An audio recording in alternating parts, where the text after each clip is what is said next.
கோவை வடக்கு அது வந்து ரொம்ப முக்கியமான ஒரு தொகுதியாக இருக்குது.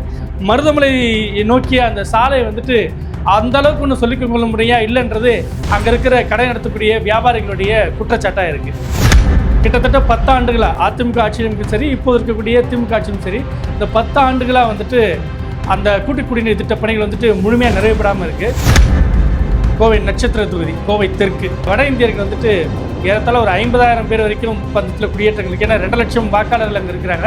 அதில் 50,000 பேர் வந்துட்டு வட இந்தியர்கள். சூலூர் முழுக்க முழுக்க விவசாயம் அதிகமாக இருக்கக்கூடிய ஒரு பகுதியாக சூலூர் நம்ம சொல்லலாம். இந்த இடத்துல கவுண்டர்களுக்கு அப்போ அடுத்தபடியாக அருந்ததிரிகள் நிறைய பேர் இங்கே வசிக்கிறாங்க. இந்த முறை வால்பாறையை தனித்தொகுதியாக மாற்றிட்டு சூலூருக்கு கொடுக்கணும் அப்படின்ற ஒரு கோரிக்கையை வலுப்புறுவதற்கு காரணமே இந்த இடத்துல அவங்களுடைய மக்கள் தொகையை கொஞ்சம் அதிகமாக இருக்கின்றது மட்டும்தான். தொண்டாமுத்தூர்னாலே எல்லாருக்கும் சட்ட நினைவுக்கு வரக்கூடிய பேர் பார்த்தீங்கன்னா அதிமுகவுடைய முன்னாள் அமைச்சர் SP வேலுமணி. 2026 ஒரு வலுவான வேட்பாளரை திமுக தரப்பில் நிறுத்தும் பட்சத்தில் மட்டும்தான் அந்த இடத்துல ஒரு போட்டி இருக்கும். TN Talks நேயர்களுக்கு வணக்கம். நான் உங்கள் அரவிந்த் குமார். இன்றைய தினம் நாம் பார்க்க இருப்பது கோவை மாவட்டத்தின் தேர்தல் கள நிலவரத்தின் பாகம் 2.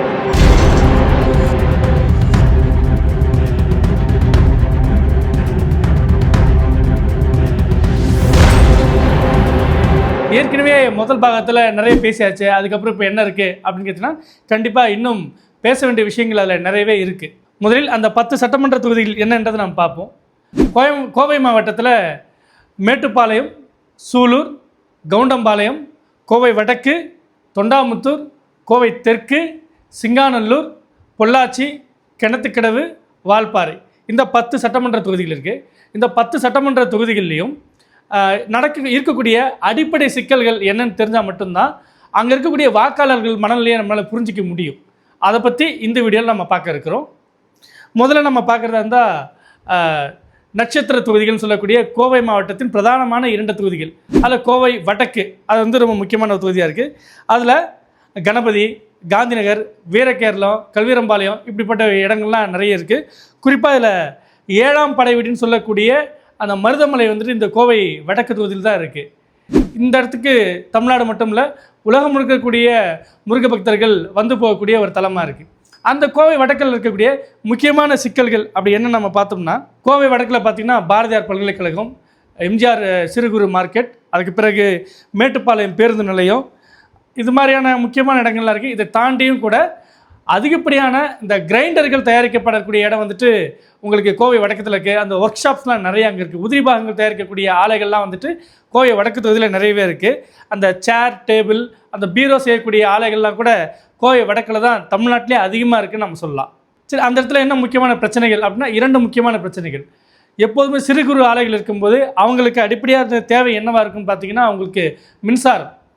இப்போ அவங்க இந்த சிறு குறு ஆலைகள் அதிகம் எதிர்கொள்ளக்கூடிய சிக்கலில் பார்த்தீங்கன்னா ஒரு மின்வெட்டு பிரச்சனை அதிகமாக இருக்குது அந்த இடத்துல.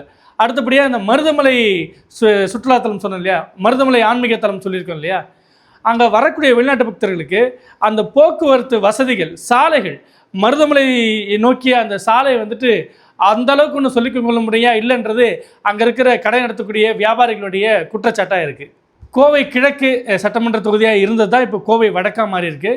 இந்த அடிப்படை சிக்கல்கள், அங்கே இருக்கக்கூடிய சிறு குறு ஆலைகளுடைய மின்வெட்டு பிரச்சனை, மருதமலை சுற்றுலாத்தலம், இது 2ம் அந்த தொகுதியில் ஒரு முக்கியமான ஒரு பிரச்சனையாக இருக்குது. இதை எந்த வேட்பாளர் அட்ரஸ் பண்ணுறாரோ, இதை எந்த வேட்பாளர் சரி செய்வன் வாக்குறுதி கொடுக்குறாரோ அவங்களுக்கு வாக்குகள் விழுவதற்கு அதிக வாய்ப்பு இருக்குது. இப்போ திமுகவில் யார் 2 பேருக்கு நடுவில் போட்டி இருக்குது வேட்பாளரா அப்படின்னு பார்த்தீங்கன்னா, மாவட்ட செயலாளர் ரவி, வடவள்ளி பேரூராட்சியின் தலைவராக இருக்கக்கூடிய சண்முக சுந்தரம், இவங்க 2 பேரும் அந்த இடத்துல வேட்பாளராக இருக்க போட்டி போடுறாங்க. அதிமுக சார்பு அம்மன் அர்ஜுனன் தான் மீண்டும் களமிறக்கப்பட வாய்ப்புகள் அதிகமாகவே இருக்குது. இந்த தொகுதியோட முக்கியமான 3வது பிரச்சனை பார்த்தீங்கன்னா வடவள்ளி கவுண்டம்பாளையத்தோடு இருக்கிற கூட்டு குடிநீர் திட்டம். கிட்டத்தட்ட 10 ஆண்டுகளாக அதிமுக ஆட்சியிலும் சரி, இப்போது இருக்கக்கூடிய திமுக ஆட்சியும் சரி, இந்த 10 ஆண்டுகளாக வந்துட்டு அந்த கூட்டு குடிநீர் திட்ட பணிகள் வந்துட்டு முழுமையாக நிறைவேறாமல் இருக்குது. மின்வெட்டு, மருதமலை ஆன்மீக தளத்திற்குரிய சாலை வசதிகள், இந்த கூட்டு குடிநீர் திட்டம், இந்த 3ம் கோவை வடக்கின் பிரதானமான பிரச்சனைகள். இதை சரி செய்ய எந்த வேட்பாளர் எந்த கட்சியை முன்னெடுக்குதோ அவர்களுக்கு தான் இந்த முறை வாய்ப்புகள் இருக்கின்றது தான் நம்மளுடைய கணிப்பு. அடுத்தபடியாக இருக்கக்கூடியது கோவை நட்சத்திர தொகுதி, கோவை தெற்கு. அதாவது கோயம்புத்தூராக நமக்கு ஒரு அடையாளம் இருக்குல்ல, அந்த மணிக்குண்டு, கோணியம்மன் கோயில், தண்டுமாரியம்மன் கோயில், அந்த விக்டோரியா டவுன் ஹால், ரயில் நிலையம், பேருந்து நிலையம், தபால் தந்தி அலுவலகம், சிறைச்சாலை, வஉசி பூங்கா, இப்படி எல்லாமே கோவையின் அடையாளம் நம்ம சொல்லக்கூடிய அத்தனையுமே ஒருங்கிணைந்திருக்கக்கூடிய ஒரு தொகுதி தான் கோவை தெற்கு. அதனுடைய தற்போதைய சட்டமன்ற உறுப்பினராக இருக்கக்கூடியவர் பாரதிய ஜனதா கட்சியுடைய வானதி சீனிவாசன் தான் இருக்கிறாங்க. இந்த முறை அந்த தொகுதியில் இருக்கக்கூடிய விஷயங்கள் என்ன அப்படின்றத நாம் பார்க்கலாம். முழுமையான ஒரு நகரப்பகுதின்றதுனால அதனுடைய முதல் சிக்கலே உங்களுக்கு போக்குவரத்து நெரிசல் தான். அந்த காந்திபுரத்துலேயும் ராமநாதபுரத்துலேயும் மேம்பாலங்கள் கட்டியிருந்தாலும் கூட அந்த இடத்துல போக்குவரத்து நெரிசல் குறைந்த பாடல் என்றதை நம்ம சொல்லணும். கோவை தெற்கில் பார்த்தீங்கன்னா உங்களுக்கு கவுண்டர்களுக்கு அடுத்தபடியாக இருக்கிறது தெலுங்கர்கள், 24 மணி தெலுங்கு செட்டியார்கள், கம்மவார்கள், வைசியர்கள்ன்ற மாதிரியான அந்த பிரிவை சேர்ந்தவங்க அதிகமாக இருக்கிறாங்க. இஸ்லாமியர்கள் குறிப்பிடத்தகுந்த அளவில் இருக்கிறாங்க. இப்போ மலையாளிகள் அதை தாண்டி வட இந்தியர்கள் ஏறத்தாழ ஒரு 50,000 பேர் வரைக்கும் இப்போ அந்த இடத்துல குடியேற்றங்களுக்கு, ஏன்னா 2 லட்சம் வாக்காளர்கள் அங்கே இருக்கிறாங்க. அதில் 50,000 பேர் வட இந்தியர்கள். அவர்கள் பாரதிய ஜனதா கட்சி வேட்பாளர் தான் வேணும், இல்லாட்டி இன்னாருக்கு தான் அவங்க வாக்களிக்கணும்னு அவங்க முடிவு பண்ணாங்கன்னா அந்த முழுமையான வாக்குகள் ஒட்டுமொத்தமாக அந்த வட இந்தியர்கள் யார் தேர்வு செய்கிறாங்களோ அவங்களுக்கு போகும். இதே இஸ்லாமியர்கள் நினச்சாங்கன்னா அவங்களால முடியாது. ஏன்னா அவங்களுடைய வாக்குகள் 2-3 தொகுதியில் பிரிக்கப்பட்டிருக்கு. வட இந்தியர்களுடைய வாக்குகள் கோவை தெற்கில் முழுமையாக குவிக்கப்பட்டிருக்கு. இது ஒரு முக்கியமான பாயிண்ட். கடந்த 3 சட்டமன்ற தேர்தலையும் இந்த தொகுதி அதிமுக கோட்டையாக தான் இருந்திருக்கு. இப்போ கூட்டணிக்கு பாரதிய ஜனதா கொடுத்துருக்காங்க. 2வது முறையும், அதாவது 2026 சட்டமன்ற தேர்தலையும் பாரதிய ஜனதாவே இந்த தொகுதியை கேட்க வாய்ப்பு இருக்குது. குறிப்பாக வானதி சீனிவாசனே இந்த தொகுதியில் நிற்கிறதுக்கான ஒரு வாய்ப்பு இருக்கிறதாகவும் சொல்லப்படுது. அடுத்தபடியாக நம்ம பார்க்க இருக்கிற தொகுதி சூலூர். முழுக்க விவசாயம் அதிகமாக இருக்கக்கூடிய ஒரு பகுதியாக சூலூர் நம்ம சொல்லலாம். இந்த இடத்துல கவுண்டர்களுக்கு அப்போ அடுத்தபடியாக அருந்ததிரிகள் நிறைய பேர் இங்கே வசிக்கிறாங்க. இந்த முறை வால்பாறையை தனி தொகுதியாக மாற்றிட்டு சூலூருக்கு கொடுக்கணும் அப்படின்ற ஒரு கோரிக்கையை வலுப்பெறுவதற்கு காரணமே இந்த இடத்துல அவங்களுடைய மக்கள் தொகையை கொஞ்சம் அதிகமாக இருக்கின்றது மட்டும்தான்.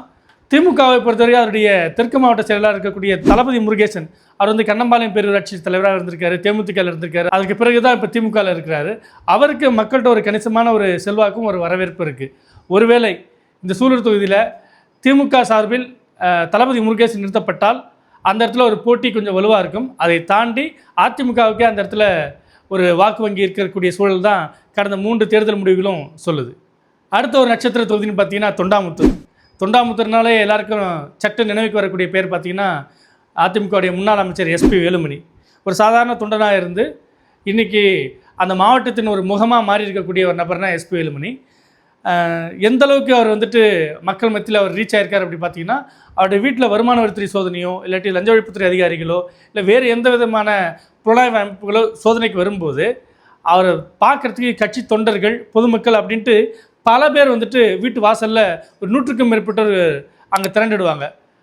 உள்ளே இருக்கிற அதிகாரிகளுக்கு போல வாசலில் இருக்கிறவங்களுக்கும் காலை உணவு, மதிய உணவு, ஏன் இரவு உணவு வரைக்கும் கூட அங்கே விநியோகம் நடக்கும். கிட்டத்தட்ட ஒரு நாளைக்கு 100 பேராச்சும் அந்த வீட்டுக்கு போய்ட்டு எஸ்பி வேலுமணியை பார்க்கக்கூடிய அளவுக்கு ஒரு நேரடி தொடர்பில் இருக்கக்கூடிய ஒரு நபராக எஸ்பி வேலுமணி இருக்கார். அதனால் தொண்டாமுத்தூர் தொகுதியை பொறுத்த வரைக்கும் அவர் என்ன மாதிரி நினச்சிருக்காருன்னா, இந்த ஐடியல் ஸ்கூல் அப்படின்ற மாதிரி ஒன்று வார்த்தை இருக்குல்ல, அது போல் ஒரு ஐடியல் கான்ஸ்டிடுவன்சி, ஒரு கனவு தொகுதி இப்படி தான் இருக்கணும், லட்சிய தொகுதி இப்படி தான் இருக்கணும்னா அந்த தொகுதிக்குள்ளே என்னென்ன மாதிரி எனக்கு அடிப்படை கட்டுமானங்கள் இருக்கணுமோ அது அத்தனைக்கும் முக்கியத்துவம் கொடுத்து தொண்டாமுத்தூரை அவர் உருமாற்றிருக்காருன்னு தான் சொல்லணும். அந்த வகையில் ஒரு டஃப்பான ஒரு காம்படிஷன் தான். எஸ்பி வேலுமணி தான் அந்த இடத்துல மீண்டும் கிளம்புவார். அவரை எதிர்த்து இருக்கக்கூடியது யாராக இருந்தாலும் அவருக்கு ஒரு வலுவான போட்டியை கொடுக்காம வெற்றி சாத்தியம் இல்லை. அடுத்து நம்ம பார்க்கக்கூடியது கவுண்டம்பாளையம். கவுண்டம்பாளையன்றது எப்படின்னா நகரமும் கிராமமும் இணைந்த ஒரு பகுதின்னு சொல்லலாம். நீங்கள் சாய்பாபா காலனி, ஈடிகரை, துடியலூர், வெள்ளாளப்பட்டி, சரவணம்பட்டி இந்த மாதிரியான ஊர்லாம் அதில் இருக்குது. நகரமும் கிராமமும் இணைந்திருக்கிறதுனால அங்கே இருக்கக்கூடிய சிக்கல்களும் அது போல தான் இருக்குது. ஒரு பக்கம் போக்குவரத்து நெரிசலுக்கு, இன்னொரு பக்கம் அடிப்படை வேளாண் பொருளுக்கான அந்த உரிய விலை இல்லாத ஒரு சூழலும் அந்த தொகுதி மக்கள்கிட்ட அதிகமாக இருக்குது. அதே போல் அனைத்து சமுதாய மக்களும் கலந்து வசிக்கக்கூடிய ஒரு தொகுதியாக நம்ம கவுண்டம்பாளையம் சொல்லலாம். மக்கள் தொகை அந்த 10 மாவட்டத்திலே கவுண்டம்பாளையத்தில் அதிக வாக்காளர்கள் கொண்ட ஒரு எண்ணிக்கை கொண்ட தொகுதியாகவும் கவுண்டம்பாளையம் இருக்குது. கடந்த 2021 சட்டமன்ற தேர்தலில் கூட சொற்ப வாக்கு வித்தியாசத்தில் தான் வெற்றி வாய்ப்பு நழுவப்பட்டிருக்கு. அப்படி பார்க்கும்போது 2026 ஒரு வலுவான வேட்பாளரை திமுக தரப்பில் நிறுத்தும் பட்சத்தில் மட்டும்தான் அந்த இடத்துல ஒரு போட்டி இருக்கும். இல்லைன்னா வழக்கம் போல் கோவை மாவட்டத்தில் அதிமுகவுடைய கோட்டைன்னு சொல்லக்கூடிய அந்த இடத்துல கவுண்டம்பாளையத்திலும் அதிமுக வெற்றி பெறுவதற்கே வாய்ப்புகள் அதிகமாக இருக்குது. அடுத்தபடியாக நம்ம பார்க்க இருக்கிறது சிங்காநல்லூர் தொகுதி. மில் ஆலைகள் அதிகம் இருக்கக்கூடிய ஒரு பகுதியாக நம்ம சிங்காநல்லூர் சொல்லலாம். அதே போல் அனைத்து சமுதாய மக்களும் கவுண்டர்கள் மட்டும் இல்லாமல் தேவர்கள், அருந்ததியர்கள், தெலுங்கர்கள், இஸ்லாமியர்கள், மலையாளிகள் அப்படின்ட்டு பல பேர் கலவையாக வசிக்கக்கூடிய ஒரு பகுதியாக சிங்காநல்லூர் சொல்ல முடியும். அந்த இடத்துல இருக்கக்கூடிய அடிப்படை சிக்கல் பார்த்திங்கன்னா, ஒரு ரயில்வே மேம்பாலம் ஒரு 15 ஆண்டு கால கோரிக்கை அங்கே இருக்குது. அந்த கோரிக்கை இன்னும் எந்த ஆட்சியிலும் நிறைவேற்றப்படலை. அதே போல் அந்த இடத்துல போக்குவரத்து நெரிசல், குறிப்பாக அந்த திருச்சி சாலையில் வந்துட்டு எப்போதும் போக்குவரத்து நெரிசல் இருந்துகிட்டே இருக்கும். பாதாள சாக்கடைக்கு தோண்டப்பட்ட பள்ளங்களாலேயும் அந்த இடத்துல ஒரு பொதுமக்கள் அன்றாட சிக்கல்களை எதிர்கொண்டே வர்றாங்க. நீங்கள் பல்வேறு சோஷியல் மீடியா, கோவையோட யூடியூப் பேஜில் பார்த்தீங்கன்னா அந்த சிங்காநல்லூர் தொகுதியிலேருந்து நிறைய இத்தகைய வீடியோக்களை பதிவேற்றம் செய்யக்கூடிய தொகுதி மக்களை நம்மளால் பார்க்க முடியும். அந்த இடத்துல இருக்கக்கூடிய அடிப்படை சிக்கல் இந்த கவுண்டர்கள், நாயுடுக்கள் இடையிலான அந்த உட்கட்சி பூசல். திமுகவில் இருக்கக்கூடிய சிக்கலே அந்த இடத்துல அந்த உட்கட்சி பூசல் தான். அடுத்தபடியாக பார்த்தீங்கன்னா பொள்ளாச்சி, கிணத்துக்கடவு, வால்பாறை, இது மூன்றும் நம்ம தனித்தனியாக பேச வேண்டிய இடத்துல இல்லை. மூன்றுலுமே ஒரே மாதிரியான சுச்சுவேஷன் தான் இருக்குது, ஒரே மாதிரியான அரசியல் சூழல் தான் இருக்குது. குறிப்பாக வால்பாறையில் இந்த தேயிலை தொழில் வந்து பிரதானமான ஒரு தொழிலாக இருக்குது. இதை தாண்டி அரசியல் சிந்தனையோடு பார்த்தீங்கன்னா அந்த இடத்துல முழுக்கவே கடந்த சில வருடங்களாகவே அதிமுகவுடைய ஆதரவு போக்கு தான் இருக்குது. இதை தாண்டி அந்த இடத்துல திமுகவினர் வந்துட்டு வெற்றி வாய்ப்பை தேடணும் அப்படின்னா களத்தில் சரியான வேட்பாளர்களை தெரிவு செய்வதும், அந்த இடத்துல முழுமையான திண்ணை பிரச்சார, தெருமுனை பிரச்சார கூட்டங்களை முன்னெடுக்கிறது மட்டும்தான் ஓரளவுக்காச்சும் ஒரு களத்தில் சரியான போட்டியை கொடுக்க முடியும். இல்லை என்றால் கோவையில் கடந்த 2021 சட்டமன்ற தேர்தலில் எத்தகைய முடிவுகள் வந்ததோ அத்தகைய முடிவுகள் தான் 2026லையும் பிரதிபலிக்கும். இது போன்ற விரிவான அரசியல் பார்வை கொண்ட வீடியோக்களை நமது டிஎன் டாக்ஸ் யூடியூப் சேனலில் தொடர்ந்து பாருங்கள். நன்றி, வணக்கம்.